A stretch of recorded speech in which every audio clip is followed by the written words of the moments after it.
All right, so we're going to do our normal thing today, and we're going to start out with a little humor. I have to explain this humor just a little bit because it's not lesson related, but I just read it and it meant something to me. I'll tell you why when I finish it, why it meant something to me. So, to set this up just a little bit, every time a commercial airliner lands, the pilot has to fill out a form for anything that was wrong with that plane. And so he gives it to the ground crew, then the ground crew has to then respond to everything that's on that list, and so then they have to give him a form back so that he'll know it's safe to fly the plane. That's kind of the procedures. And this came from an Australian airline, and so here's a few things of the interactions between the pilot and the ground crew. So the pilot said, left inside main tire almost needs replacement. Safety crew said, almost replaced left inside main tire. The pilot said, flight okay, except auto land was very rough. Safety crew, auto land not installed on this aircraft. Pilot, dead bugs on windshield. Safety crew, live bugs on back order. Okay, pilot says the number 3 engine is missing. He means skipping, he doesn't mean missing. But the safety crew responded, engine found on right wing after brief search. Okay. Aircraft handles funny. Safety crew, aircraft warned to straighten up, fly right, and be serious. Okay, the pilot said, target radar hums. Safety crew said, reprogram target radar with lyrics. Okay, here's the last one. Noise coming from under the instrument panel. Sounds like a midget pounding on something with a hammer. Safety crew, we took hammer away from the midget. And the reason I like that last one was because this week I had my annual MRI for my brain tumor, and it came back fine. But how many in here have had an MRI before? Okay, that's a lot. So when you're in that tube, that sounds like a midget beating on that tube with a hammer. So that's why I got this one, because I had that experience this week. I got to listen to him beating on that side of that tube with a hammer for about 30 to 45 minutes. Okay, today's theme it's Psalm 132 is what we're studying, but the theme of it is God's promise. And so it says, God faithfully fulfilled his promises to send a Messiah to the Lord's anointed deliverer. Okay, today's text is Psalm 133, 1 through 18. And this was an Ascent Psalm. So there's a group of Psalms in the Bible that when the pilgrims were on their way to Jerusalem for a celebration, they would sing these Ascent Psalms, means they're ascending up to Jerusalem. And so today's Psalm is one of the ones they would sing as they were ascending. The context verses are in 2 Chronicles 6, 41 and 42. And one of the things I'm learning as we go through these Psalms is how many of these Psalms are really referenced and used in other places in the Bible. So at Solomon's dedication speech or prayer, when he was dedicating the temple to God, he quoted verses 8 through 10 from today's lesson in his speech when he was dedicating the temple. So these Psalms were used throughout the Bible in many other real circumstances. They weren't just songs that were thought of. Okay, so the memory verse today is verses 11 and 12. And it says, the Lord swore an oath to David, a sure oath he will not revoke. One of your own descendants I will place on your throne. If your sons keep my covenant and the statutes I teach them, then their sons will sit on the throne forever and ever. And that's quite a promise right there. Okay, so the lesson content, last week we studied Psalms 96, which was part of the celebration for bringing the ark into Jerusalem. And we studied all about that last week. This week, it's Psalms 132, and we will explore, there's 2 parts to it. There's a prayer by Israel, by the pilgrims heading there to God, and then God's response to that prayer by the pilgrims. And in Ephesians 3:20, it says, God says, he is able to do immeasurably more than all we can ask or imagine. So in this prayer, we'll see today that God answered it, but he did it immeasurably more than they asked or imagined. And that's one reason why we learned when we talked about prayer, I don't know how long ago, it was a good while ago, but one of the things that we learned to do when we're praying is to pray big, because God can fill big prayers. So don't be afraid to pray big. Okay, the context, male Jews were required by law to attend 3 annual feasts each year. The first one was Passover, and that's the Feast of Unleavened Bread, and they're celebrating the Exodus out of Egypt, and it coincides with the barley harvest. The second one is 50 days later. It's Pentecost, and it's called the Festival of Weeks, and there they're celebrating the giving of the law by Moses, by God to Moses on Mount Sinai, and it happens to coincide with the wheat harvest. And then the third one is Sukkot, and it is the Feast of Booths, or the Feast of Tabernacles, and that is where they remember the 40 years in the wilderness. So you'll notice throughout the Old Testament, they're always looking back. The Israelites are always looking back to their heritage. They're always trying to remember all these things. And so here's 3 things they're trying to remember with these feasts: the Exodus, the giving of the law, and the 40 years in the wilderness. And it coincides with the fruit harvest. Okay, as Israel ascended up the mountain to Jerusalem, they would sing 15 Ascent Psalms, and they were Psalms 120 to 134, and they would just kind of sing them over and over and over as they traveled. Okay, Psalm 132 is the longest of these Ascent Psalms, and it's only 18 verses, so most of these are pretty short. It is also considered a royal or enthronement psalm, and the author of this one is unknown. In Psalm 132, we study the promise God made that the Messiah would be in Abraham's line and David's line. In Genesis 12:3, God promised Abraham the Messiah would be one of his descendants, and in 2 Samuel 7:16, God promised David the Messiah would be one of his descendants. In Psalm 132:12, in today's psalm, it says God again promises David his royal line will continue forever and ever, and the Messiah will be part of that line. Okay. We showed this chart last week, so the only thing I'm going to show this week on this one is the yellow ones are the ones we're going to study throughout this study of Psalms.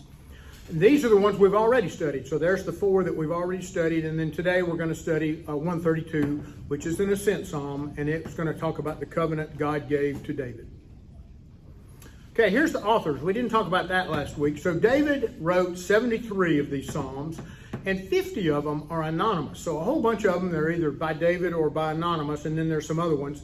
There's one listed twice, and it was listed as Heman wrote it, and then it was also listed as the sons of Korah. And if you look in your Bible, most Bibles show before the psalm starts, it shows who did the psalm, and it'll say both of those. It'll say it was son of Korah, and it was also by Heman. So I'm assuming Heman was a son of Korah.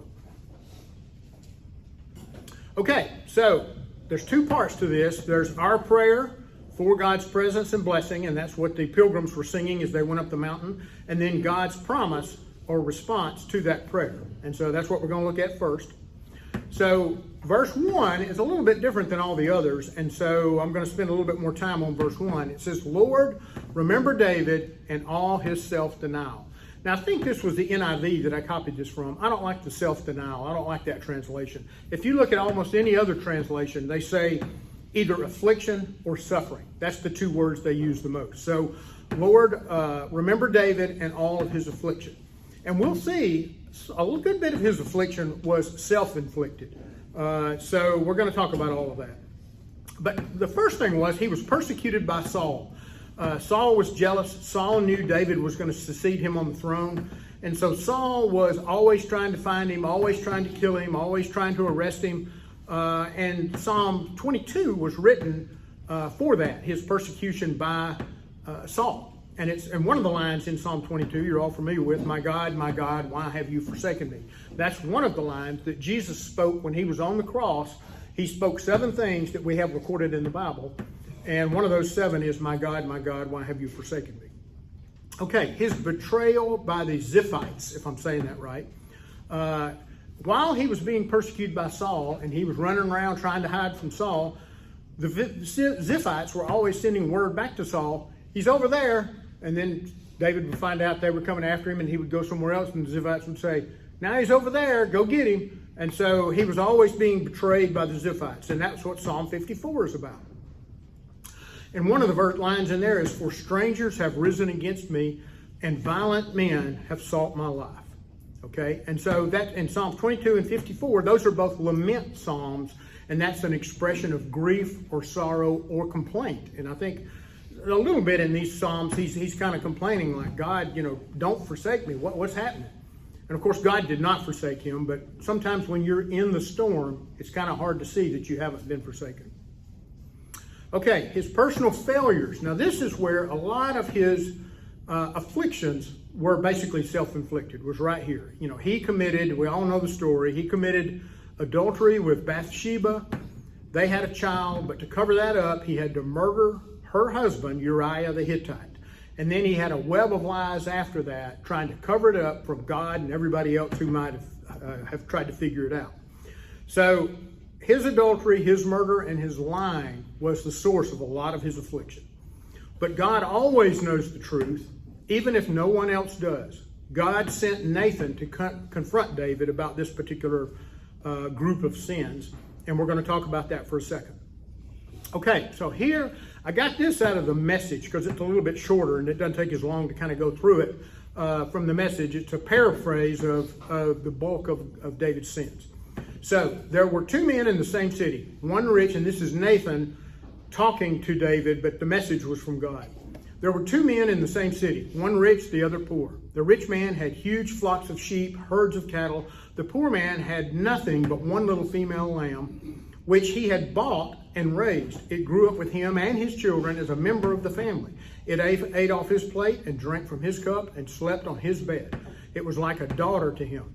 One day, a traveler dropped in on the rich man. He was too stingy to take an animal from his own herd or flock to make a meal for the visitor, so he took the poor man's lamb and prepared a meal to set before his guest. And you all know what happens next.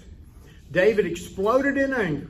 As surely as God lives, he said to Nathan, the man who did this ought to be lynched.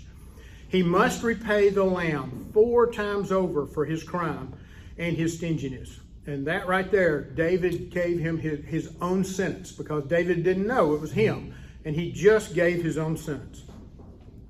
You are the man, said Nathan. And then God said, because you have done these things, killing and murder will continually plague your family. David confesses, I have sinned against the Lord. And Nathan replied, God forgives you. But what you have to remember, God will forgive sin. Every one of us in here have sinned, and God will gladly forgive those sins if you come and confess them to him. But what you have to remember is the consequences of those sins always remain. So just because you've been forgiven of the sin doesn't mean the consequences have gone away. And I'm going to show you what I mean right here. So what was David's crime? Murder, adultery, and lying. The sentence he gave himself was 4 times over.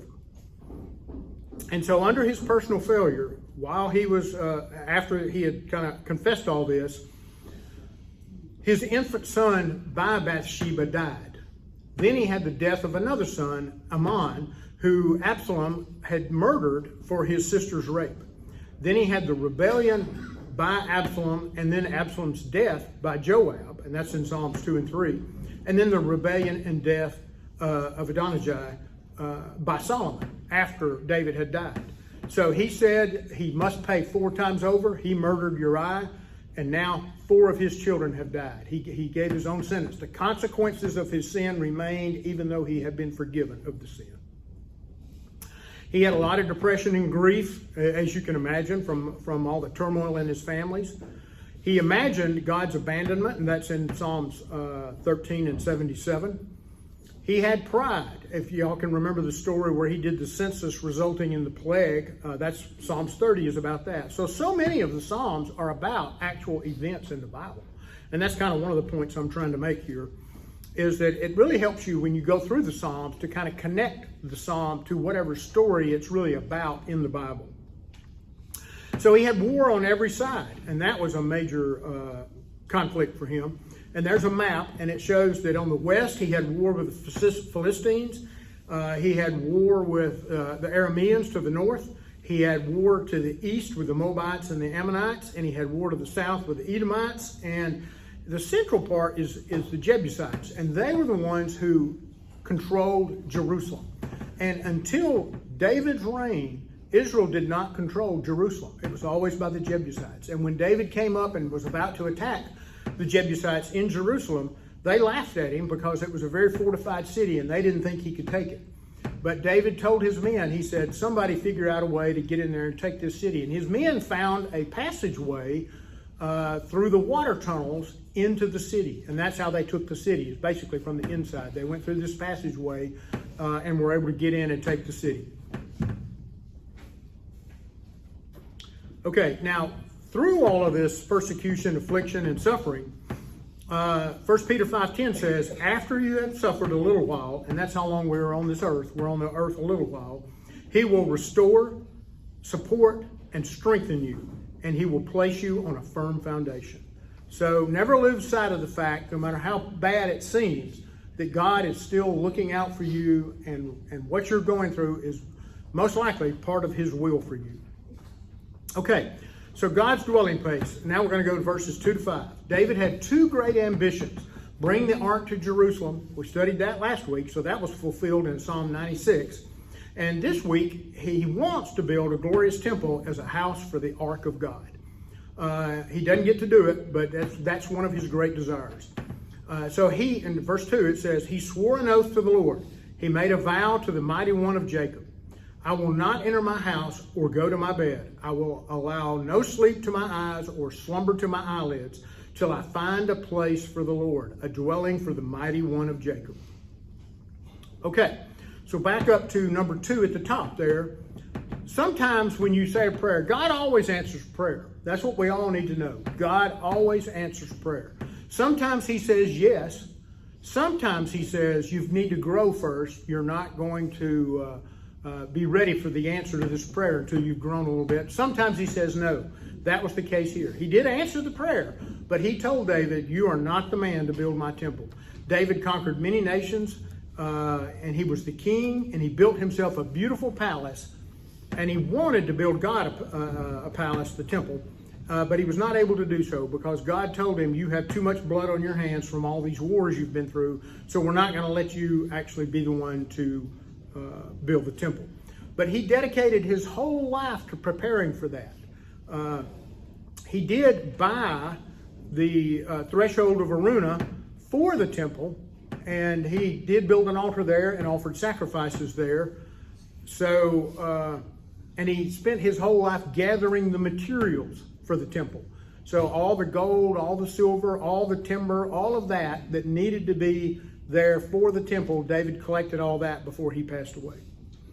So David swore not to rest until he found a place for God's presence, and he did find that place, and it was the threshing floor of Araunah. And David's oath to the Lord was fulfilled, and again, you can go back and see how this connects to the Psalm. 1 Chronicles 21, 18 through 28 will tell you the story of that. Okay, now another thing I told you a minute ago, they're always looking back to the heritage of their past to try to remember it. And so twice here, the psalmist quotes Genesis 49:24. 49:24 is when Jacob is about to die and he's giving his final blessing to his sons, and he's giving the blessing to Joseph. And twice in that little blessing to Joseph, he uses the phrase, the mighty one of Jacob, which is God. And so they're quoting that here so they do not forget the mighty one of Jacob. Today we should have the same passionate drive to enjoy God's presence in our lives. So David's passion was he wanted God in his life. He wanted a palace for God. He wanted God to be near. And he was near, but he was in a tabernacle, in a tent. He wasn't in the temple that he thought God deserved. But we should have the same passionate drive to enjoy God's presence in our lives, and therefore make our hearts a suitable site for him, because God's temple today is in our hearts. This building is not God's temple. It's our hearts is where God's temple is. And it says in 1 Corinthians 6:19, your bodies are temples of the Holy Spirit. You are not your own. So you should treat your body as if you're a temple for God. Because I don't think he really would want me drinking these.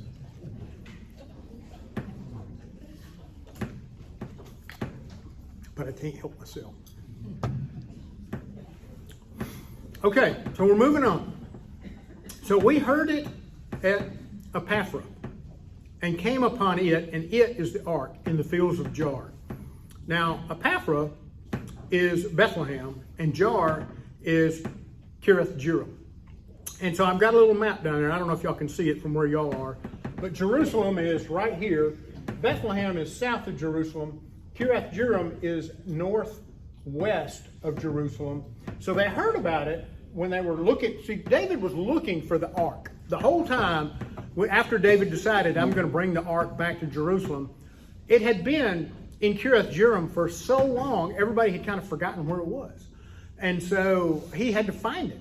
And so it was in Kiriath Jearim from the time that Eli and his sons had gone into battle against the Philistines, and that was a long time ago. That was before Samuel even became the judge.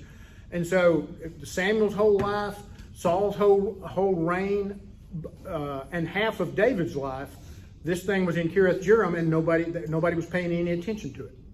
And so somebody in Bethlehem must have known. So we heard of it in Bethlehem, and we came upon it in Kiriath Jearim. So let us go to his dwelling place. Let us worship at his footstool, saying, Arise, Lord, and come to your resting place, and you and the ark of your might. Okay, so, and remember, this is part of this Ascent Psalm. So, verse 8 is the beginning of the actual prayer that they were saying or singing to God.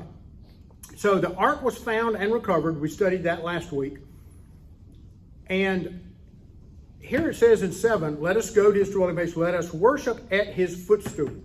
And if you go to 1 Chronicles 28:2, it basically says there that the ark of the Lord is the footstool of our God. So if you look at this little picture that I've kind of stuck down here, here's the ark, here's the three components that are in the ark, but God's presence is not in the ark, it's above the ark. And so if God is up here, then his footstool is the ark.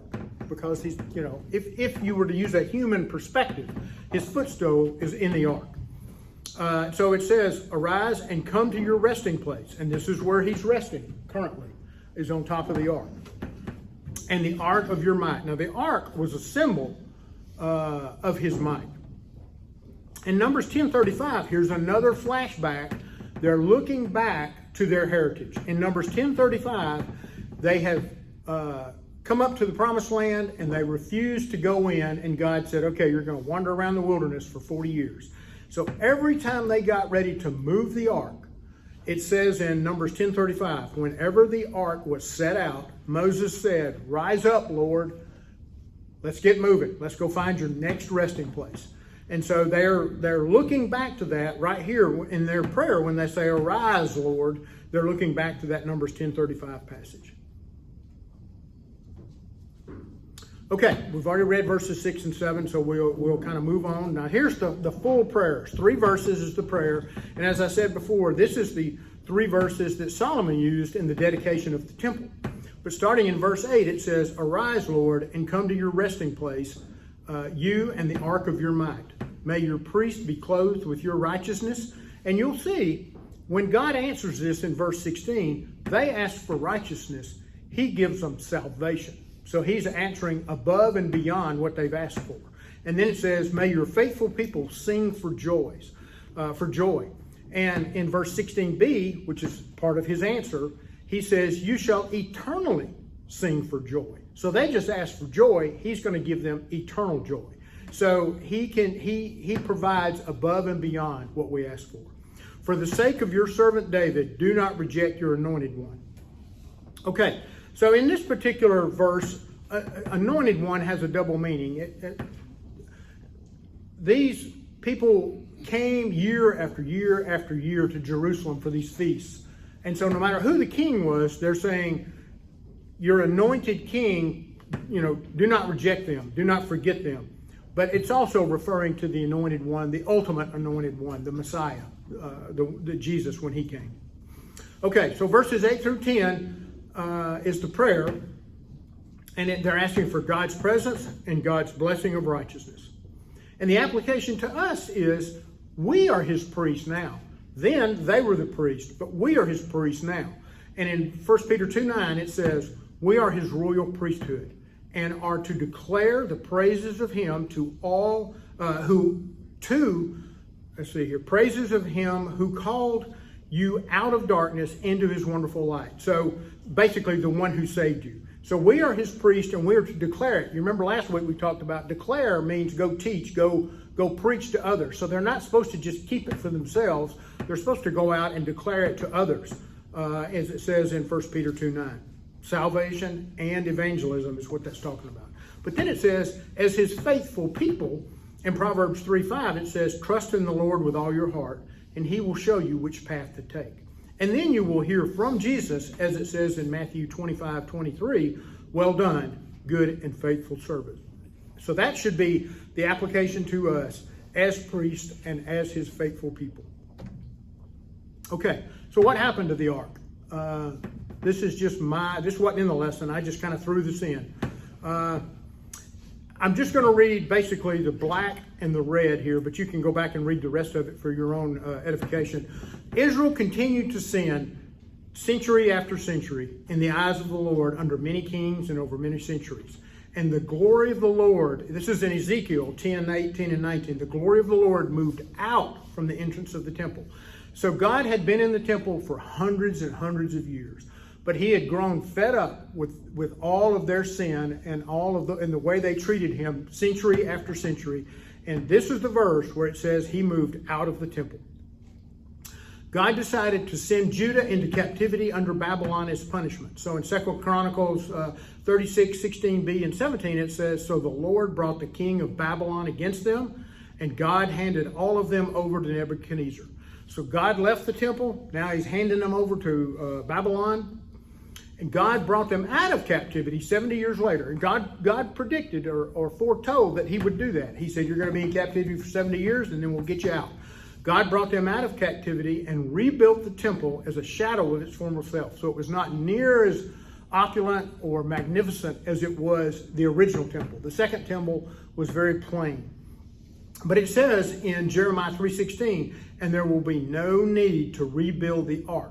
So that implies one of two things. Either the ark got destroyed when the Babylonians invaded, or it was taken to heaven when God left the temple. And I don't know which. I choose to believe he took it to heaven with him, but I can't prove that. And then it says the ark was either taken to heaven or remade in heaven, because in Revelation 11:19, when John was giving his revelation that Jesus gave him, it says in 11:19, in heaven, the temple of God was opened, and the Ark of the Covenant could be seen inside the temple. So either a new ark was made by God, or the original was taken to heaven when God left the temple. Okay, so now we're ready to move on to God's promise and God's response. So that's verses 11 through 18.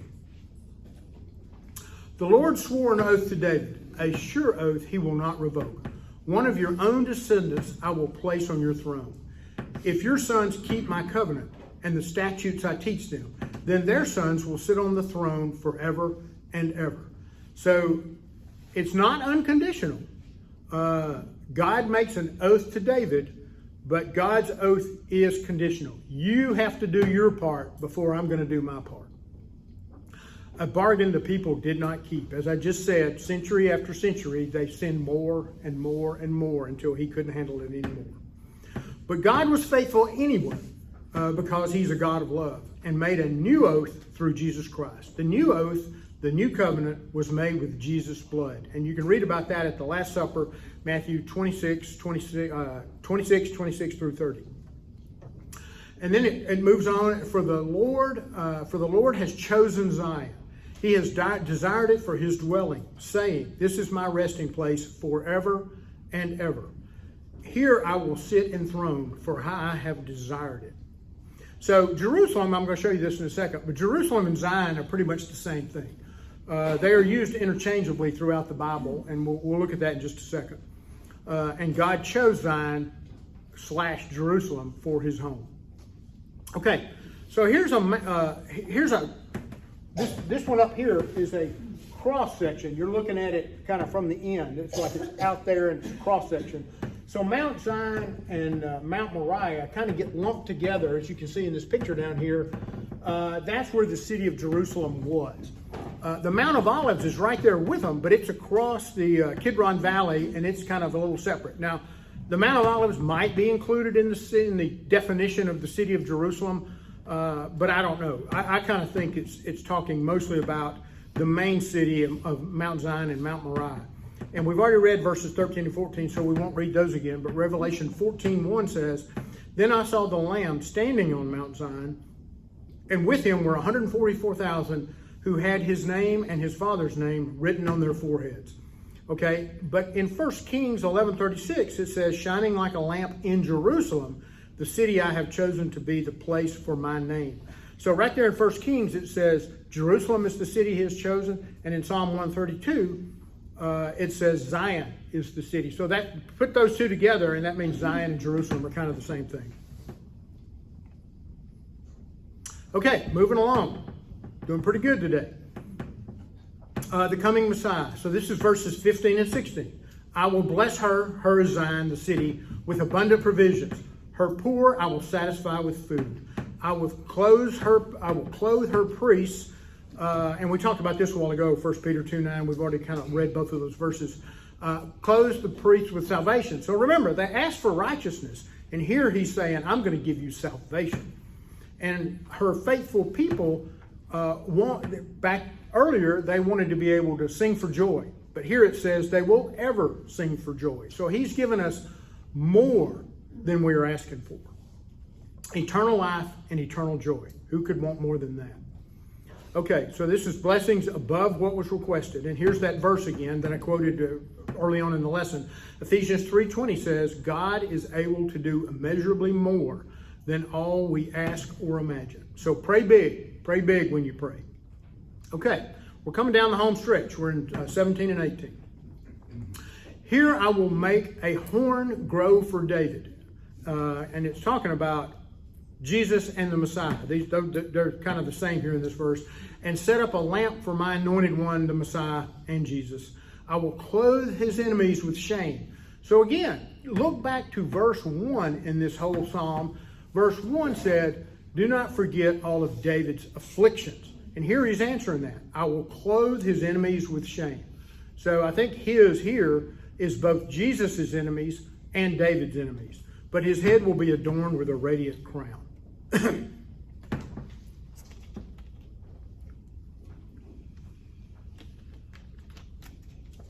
So what does a horn mean? So a horn means power, strength, victory. Who has power, strength, and victory? A king. So a horn is basically the king. It will be the king of Israel. In Ezekiel 29:21, it says, "I will make a horn grow for Israel. They will know that I am the Lord." And in Amos 9:14 and 15, this is not a quote, this is just a summary. It says, "I will restore fortune to Israel. I will rebuild Israel, and they will never be uprooted again." So could that have been what happened in May of 1948? I don't know for sure. I kind of believe that it is, but we won't know till we get to heaven. Okay, so let's look at the word grow. Grow means to bud or bear fruit. And in Numbers 17, they were trying to decide who is going to be the priestly tribe forever. And so they said, every tribe bring a staff to Moses. And Moses put them in the tabernacle next to the ark. And he said, the one that buds is the one that will lead them forever. So they brought one staff from every tribe, and they left it in there overnight. They came back the next day, and Aaron's rod is the one that had budded. And not only did it bud, it produced mature almonds. So just overnight, it had budded and produced mature almonds. And so what that means is So grow, bud, bear fruit means that is indicating that that person will be in the priestly line, and in this case, because it's Jesus, he will be the chief priest. And in Isaiah 27:6, it talks about Israel's root, bud, they will fill the earth. Hosea 14:5 talks about, again, the rooting of Israel and the blossom. And Matthew 24:32-35 talks about a fig tree that will sprout. That's the parable of the fig tree that Jesus talks about. So, now we're going to go to the key doctrine, if we've got time here. They ask us to look at these three verses and kind of see how they point to Jesus being the Son of God. So in John 1:1, it says, "In the beginning was the Word." And so, in summarizing that, Christ was and still is the Word. He is the message of God. And he is from everlasting to everlasting. So he's eternal, and he is the message for us from God. John 1:14 says, "And the Word became flesh and dwelt among us." So Christ voluntarily gave up his godly power to become 100% human for our benefit. He showed us God's glory, that's his majesty and his character, by living a sinless life full of truth. And truth is the full revelation of God's nature and grace, which is the gift of eternal life that we do not deserve, through his voluntary sacrifice for our sins. And in the last verse, Romans 1:3-4, it says, "Born into King David's family's line and resurrected." So Romans 1:3-4 is basically the proof that Jesus is that Messiah. Christ was proven to be the Son of God, number one, by being born into King David's family. And I've showed y'all this before, but there are 70 to 100 prophecies in the Old Testament of Jesus. And so this is one, was that he would be of the line of King David, but there are dozens and dozens and dozens of other proofs in the Bible that he is the one. And the most convincing proof is his resurrection according to the scriptures. Okay, the Bible skill, I'm going to try to squeeze it in here at the end, but you can start warming your vocal cords up. Bible skill, it said, compare Psalm 132 to 1 Samuel 4-7. So I tried to do that. In 1 Samuel 4, this is the big battle with the Philistines. And on day one of the battle, this is way back when Samuel was not even a priest yet. This was when Eli was the judge and the priest. And it says in day one, Israel lost 4,000 men. So the priest retrieved the ark. They thought the priest, this is Eli's sons, thought, well, the reason we lost is we didn't have the ark in front of us. So they ran and got the ark and came back, but they did not seek God's guidance. And that's their problem. So in day two, Israel lost 30,000 men and lost the ark of God. And Eli's sons were killed in the battle. And Eli died when he heard that his two sons had been killed in the battle. And, as I said, they lost the ark. So in chapters 5 and 6, God curses the Philistines, and then the ark is returned. Everywhere the Philistines went and took the ark, and we talked about that some last week, they were cursed. They put it in with their gods, and their main god, Dagon, got broken up overnight. And so they said, well, gosh, this ark is more powerful than our God. So they gave it to a city. That city got tumors and boils. They gave it to another city. That city got tumors and boils. And they said, let's get rid of this thing. So they gave it back and sent it to Beth Shemesh. And the people, which were Jews, committed in Beth Shemesh, committed sacrilege on the ark. And 50,000 men died. They decided they wanted to see what was in the ark. So they opened it. And everybody who participated in that was killed. In 1 Samuel 7, it says, Kiriath-Jearim retrieved the ark and stored it at the house of Abinadab for many, many years. I talked about that a while ago. It was there for a long time. They even kind of forgot where the thing was. In summary, the ark symbolized the presence and might of God. In 1 Samuel 4-7, when the ark was disrespected, or when God was disrespected, God's wrath and power was displayed. In Psalm 132, the ark was linked to God's commandments, covenants with Israel. It was the footstool of God. It was God's resting place. It was a symbol for God's protection and the place where the atonement sacrifices for their sins took place. Okay, summary and application. I think I can get through this in just a couple of minutes, Ken. We should seek God through worship, praise, and prayer. We learned that this week and we learned it last week. God keeps his covenant promises even when we do not keep our covenant promises. God's promise of eternal salvation and joy through the Messiah is ours. Christ as the Messiah will be our chief priest and our eternal king. By accepting the gospel of Christ, we begin an eternal relationship with God. That's how you get into heaven. You have to have a relationship with God. Go read John 17:3 if you don't believe that. We must have a zeal and a passion for God like David did. And there comes the fellowship. So there's two aspects of your life with God. There's the relationship, which saves you. But then the passion, the zeal, the learning, the growing. And I don't have the growth. I don't have the word hand in here. I don't have anything this week for all that stuff we've been talking about week after week. But you've got to go from the relationship to fellowship with God. You're supposed to continue growing throughout your Christian life. And David said this in 51:10, create in me a clean heart, O God, for the Holy Spirit to live in. And that's where he is for us.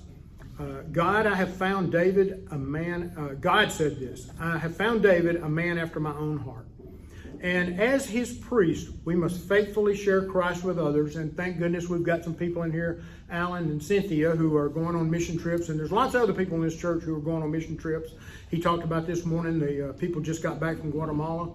But we must share with others. Romans 10:13-15, Matthew 28:19, and 1 Corinthians 15:3 and 4. You can study those to kind of help you understand that as priests, we are to share the gospel. God has chosen Zion as his eternal city and his eternal dwelling place. And that's verses 13-15.